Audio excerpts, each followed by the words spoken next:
ఆ ప్రాంతంలో అమాయకులను బెదిరించి దౌర్జన్యాలు చేసిన యువకుడు ఏకంగా రౌడీ షీటర్ జాబితాలో చేరిపోయాడు. రౌడీ షీటర్గా ఆ ప్రాంతంలో అక్రమాలకు పాల్పడ్డాడు.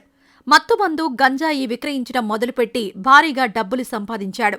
ఇతర రాష్ట్రాలకు వెళ్తున్న నిందితుడు గంజాయి తీసుకొచ్చి ఏజెంట్లను పెట్టుకుని ఐటీ హబ్లో యువతను మత్తుకు బానిసలు చేస్తున్నాడు.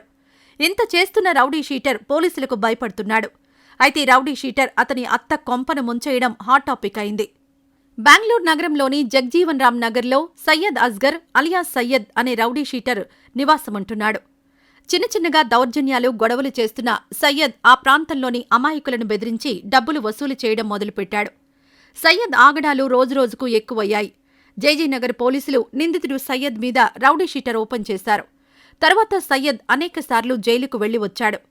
సయ్యద్ రౌడీ షీటర్గా ఆ ప్రాంతంలో అక్రమాలకు పాల్పడ్డాడు. మత్తుమందు, గంజాయి విక్రయించడం మొదలుపెట్టి భారీగా డబ్బులు సంపాదించాడు. ఆంధ్రప్రదేశ్, ఒడిశా రాష్ట్రాలకు వెళ్లి హోల్సేల్లో గంజాయి విక్రయాలకు డీల్ మాట్లాడుకున్నాడు.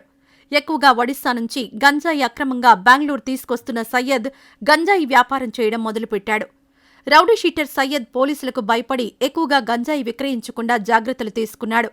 బెంగళూరులో గంజాయి అమ్మడానికి కొందరు ఏజెంట్లను పెట్టుకున్న సయ్యద్ ఐటీ హబ్లో అనేక ప్రాంతాల్లో విక్రయించి యువతను మత్తుకు బానిసలు చేస్తున్నాడు. రౌడీ షీటర్ సయ్యద్ మీద కొంతకాలంగా జయజయనగర్ పోలీసులు నిఘా వేశారు.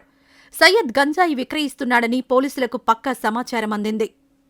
సయ్యద్ను అరెస్ట్ చేసి అతని ఇంట్లో సోదాలు చేయగా 2 కేజీల గంజాయి మాత్రమే చిక్కింది. రౌడీ షీటర్ సయ్యద్ను పోలీస్ స్టేషన్కు పిలుచుకుని వెళ్లి బండి తీశారు. ఆ సందర్భంలో తన అత్త ఇంటిలో గంజాయి ఉందని సయ్యద్ పోలీసులకు చెప్పాడు.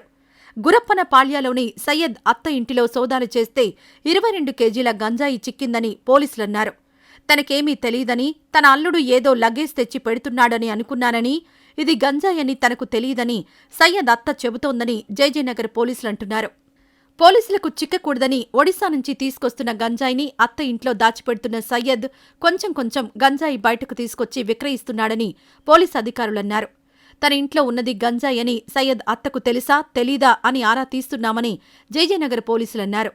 పోలీసుల భయంతో రౌడీ షీటర్ సయ్యద్ అతని అత్తను అడ్డంగా బుక్ చేయడంతో అతని భార్య మండిపడుతోందని తెలిసింది. రౌడీ షీటర్ సయ్యద్ను అరెస్ట్ చేసిన జయజయనగర్ పోలీసులు అతన్ని పరప్పన అగ్రహార సెంట్రల్ జైలుకు పంపించి విచారణ చేస్తున్నారు. ఇక ఇదిలా ఉంటే ఆంధ్రప్రదేశ్ రాష్ట్రంలో దారుణ ఘటన చోటు చేసుకుంది. తూర్పుగోదావరి జిల్లాలోని రఘుదేవపురం గ్రామంలో ఓ మహిళ తన భర్తను దారుణంగా హత్య చేసింది. భర్తను హత్య చేసిన విషయం ఎవరూ గుర్తించకుండా తప్పించుకునే ప్రయత్నం చేసిన మహిళ తన భర్త మూర్ఛవ్యాధి కారణంగా మరణించాడని చెప్పి నమ్మించే ప్రయత్నం చేసింది. పోలీసుల దర్యాప్తులో అసలు విషయం వెలుగులోకొచ్చింది. ఆంధ్రప్రదేశ్లోని తూర్పుగోదావరి జిల్లా రఘుదేవపురం యానాదుల కాలనీలో మర్రే అబ్బులు, అతని భార్య ముత్యాలమ్మ నివసిస్తున్నారు. వీరిద్దరి మధ్య తరచూ ఘర్షణలు చోటు చేసుకుంటున్నాయి. ఈ క్రమంలో బుధవారం రాత్రి కూడా ఇద్దరూ మద్యం తాగి ఇంటి వద్ద గొడవ పడ్డారు. ఇక ఇదే సమయంలో ఇద్దరూ గొడవ పడుతూనే ఇంట్లో నుండి బయటకు వెళ్లారు. కానీ ముత్యాలమ్మ మాత్రమే తిరిగి ఇంటికొచ్చింది. ఇక గురువారం ఉదయం రాపాక రోడ్డులోని ఓ కల్వటు వద్ద అబ్బులు మృతదేహాన్ని గుర్తించిన స్థానికులు ముత్యాలమ్మకు సమాచారం అందించారు. ఇక ముత్యాలమ్మ మృతదేహాన్ని తీసుకొచ్చిన తన భర్తకు ఫిడ్స్ వచ్చి మరణించినట్లుగా చిత్రీకరించే ప్రయత్నం చేసింది. అయితే అబ్బులు మృతిపై అనుమానంతో కొందరు పోలీసులకు ఫిర్యాదు చేయగా పోలీసులు రంగంలోకి దిగి అబ్బులు మృతదేహాన్ని పరిశీలించారు. అబ్బులు మర్మాంగం కట్టై ఉంది. దీంతో అబ్బులు ఫిట్స్తో మరణించలేదని, అబ్బులుది హత్య అని గుర్తించారు. ఇక ముత్యాలమ్మ నేరం నుంచి తప్పించుకోవడానికి తన భర్త మూర్ఛవ్యాధితో చనిపోయాడని పోలీసులను తప్పుదోవ పట్టించే ప్రయత్నం చేసింది. నార్త్ జోన్ పోలీసులు మృతదేహాన్ని పరిశీలించి హత్యగా నిర్ధారించి భార్యే హత్య చేసి ఉంటుందని భావించారు. మృతదేహాన్ని పోస్టుమార్టం నిమిత్తం రాజమండ్రి ప్రభుత్వ ఆసుపత్రికి తరలించారు. కేసు నమోదు చేసుకున్న పోలీసులు విచారణ చేపట్టారు. కుటుంబ కలహాలే హత్యకు కారణమని పోలీసులు తెలిపారు. గత కొద్ది రోజులుగా భార్యాభర్తల మధ్య తరచూ గొడవలు జరుగుతున్నాయి. అయితే ఈ నేపథ్యంలో ఇటీవల ఇద్దరి మధ్య వాగ్వాదం తీవ్ర ఘర్షణగా మారడంతో తాగిన మైకల్లో ఇంటి నుంచి బయటకు వెళ్లిన అబ్బులు, ముత్యాలమ్మ దంపతులు గ్రామ శివారుకు వెళ్లారు. అక్కడ వాడి పారేసిన మరుగుదొడ్డి బేసిన్తో ముత్యాలమ్మ భర్త అబ్బులను బలంగా కొట్టింది. భర్త మర్మాంగాన్ని కోసింది. ఆపై ఇంటికొచ్చేసింది. ఇక ఈ విషయాన్ని ముత్యాలమ్మ అంగీకరించడంతో తన భర్తను ముత్యాలమ్మనే హతమార్చింది అని, ఇరువురి మధ్య ఘర్షణలో భర్త హతమయ్యాడని పోలీసులు తెలిపారు.